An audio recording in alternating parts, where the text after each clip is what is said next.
সম্প্রতি CNN 18 জননেত্রী শেখ হাসিনার একটি সাক্ষাৎকারে তিনি বলেছেন যে বাংলাদেশের সরকার পরিবর্তনে আমেরিকার কোনো হাত ছিল না। আর এই বক্তব্যকে কেন্দ্র করে আমাদের দেশের কিছু মিডিয়া এরই মধ্যে বলেছেন যে 16 মাস ধরে তিনি বলে আসছিল বাংলাদেশের সরকার পরিবর্তনে আমেরিকার ষড়যন্ত্র আছে, এখন তিনি সেই কথা বলতেছেন না। আর এটা নিয়ে একটা মিশ্র প্রতিক্রিয়া বিভিন্ন জায়গায় দেখা দিয়েছে, বিশেষ করে আওয়ামী লীগের ভিতরেও আমরা দেখেছি যে এ নিয়ে তারাও একটি প্রশ্ন করতেছেন, অনেকে আমার কাছেও জানতে চাইছেন আসলে জননেত্রী শেখ হাসিনা কেন বলেছেন যে আমেরিকার হাত নেই। দেখুন, বাংলাদেশের সরকার পরিবর্তনের জন্য আমেরিকা $29 মিলিয়ন বিনিয়োগ করেছিল, এই কথা তো ডোনাল্ড ট্রাম্প বলেছেন। তথা জননেত্রী শেখ হাসিনা বলেছেন, তার কথা বুঝতে হবে আগে। তার কথা যদি না বুঝে অনেক উত্তর তারা দিলে পার, তাহলে তো ওই খয়ের খা রাজনীতিবিদ জননেত্রী শেখ হাসিনাকে এক পাল্লায় মাপলে হবে না। তিনি বলেছেন যে বাংলাদেশের সরকার পরিবর্তনের জন্য আমেরিকার কোনো হাত নাই, কিন্তু মার্কিন ডিপ স্টেটের হাত রয়েছে। ডিপ স্টেটটা কারা চালায়? আমেরিকান ডিপ স্টেট এটা মূলত কারা চালায়? বিভিন্ন ব্যবসায়ী সংগঠকরা এটা চালায়। আর আমাদের এই যে ডেভিল ইনুসের সবচেয়ে ভালো সম্পর্ক আমেরিকার কার কাছে? ক্লিনটন পরিবারে। হিলারি ক্লিনটন, বাইডেন ধুরন্ধর একজন ভিলেন প্রকৃতির মানুষ। তো হিলারি ক্লিনটনের মাধ্যমে ডিপ স্টেট থেকে 29 মিলিয়ন বিনিয়োগ করেছিল বাংলাদেশের সরকার পরিবর্তনের জন্য। নেত্রী ওই কথাটা এখানে বলেছেন যে আমেরিকার কোনো হাত নেই বাংলাদেশ সরকার পরিবর্তনে, কিন্তু ডিপ স্টেটের ষড়যন্ত্র ছিল এবং তারা এখানে বিনিয়োগও করেছিল বাংলাদেশের সরকার পরিবর্তনের জন্য। আশা করি খোলাসাটা হয়েছে। আর ওই মূর্খ সাংবাদিক, ওই সমস্ত সাংবাদিকতা আল্লাহর রহমতে আগামীতে বাংলাদেশে কোন মিডিয়া কিভাবে চলবে, কোন মিডিয়া চলবে না, এটা নির্ধারণ করবে দেশের জনগণ। এটা খুব শীঘ্রই।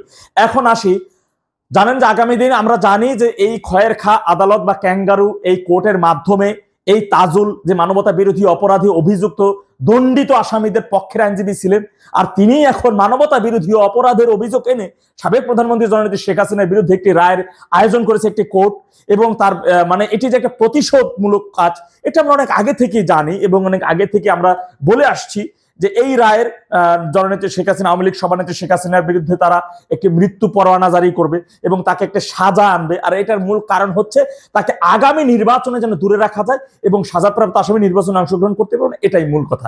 কিন্তু তারা এটি জেনে ভুলে গেছে যে এই দখলবাজ ডেভিল ইনুস সম্পূর্ণভাবে অবৈধ, অসাংবিধানিক, বেআইনি, এটা তারা ভুলে গেছে। সুতরাং এই ডেভিল ইনুসের অধীনস্থ বা এই 24-এর 5 আগস্ট থেকে ওর পতনের আগ পর্যন্ত এই সরকার কর্তৃক যতগুলো নিয়োগ সরকারের যা কিছু হচ্ছে সবকিছু বেআইনি, অবৈধ হিসেবেই আগামীতে গণ্য হবে এবং সেইভাবেই আগামীতে শুরু হবে। তথাপি এই খয়ের খা ক্যাঙ্গারু আদালত কর্তৃক কি রায় হবে না হবে ওগুলো আমরা তক্কা করি না, কিন্তু আগামী 17 তারিখ দেশের মানচিত্র রক্ষার জন্য, দেশের সার্বভৌমত্ব রক্ষার জন্য আমাদের আওয়ামী লীগের যে সারা দেশব্যাপী লাগাতার শাটডাউন কর্মসূচি ঘিরে এরই মধ্যে আমরা দেখেছি যে তারা বাংলাদেশ সড়ক পরিবহন ফেডারেশনের পক্ষ থেকে বলছে কোনো গাড়ি বন্ধ থাকবে না।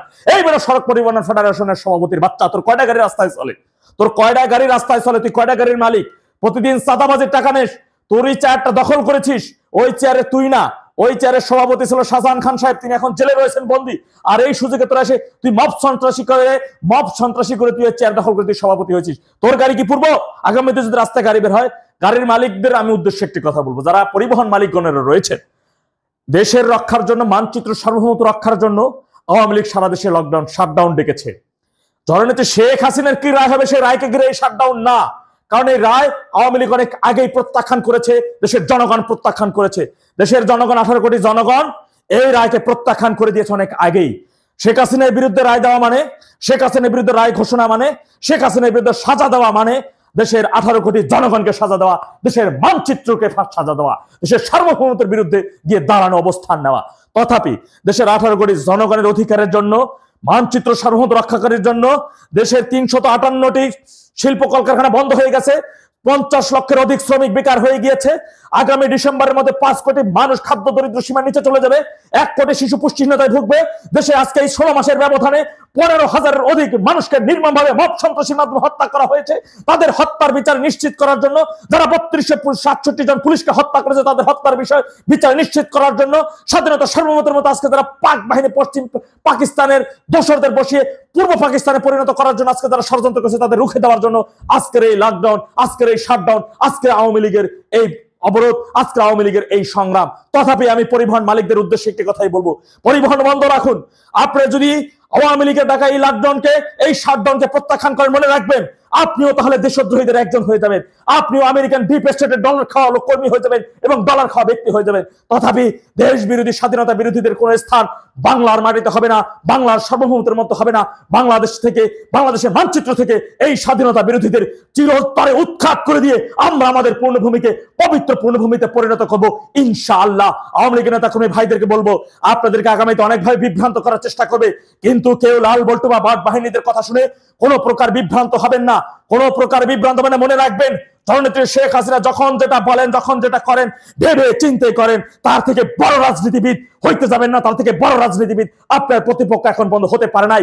ইতিমধ্যে আমেরিকা প্রশাসন, আমেরিকা সরকার, এই ডোনাল্ড ট্রাম্প তিনি বলেছেন, তার মধ্যে থেকে কি কি কথা হয়েছে সব কথা এখানে নাই বলি, কিন্তু এতটুকুই বলি জননেত্রী শেখ হাসিনা কিন্তু সেদিন সাক্ষাৎকারে আরেকটি কথা বলেছেন যে বর্তমান মার্কিন প্রেসিডেন্টের সাথে ব্যক্তিগত সম্পর্ক অনেক ভালো, তার পরিবারের সাথে সম্পর্ক অনেক ভালো। সুতরাং গণেশ উল্টে যাচ্ছে, প্রস্তুত থাকুন, ঐক্যবদ্ধভাবে সংগ্রাম চালিয়ে যান, কোন প্রকারের উল্টাপাল্টা কথায় বিভ্রান্ত হবেন না। জয় বাংলা, জয় বঙ্গবন্ধু।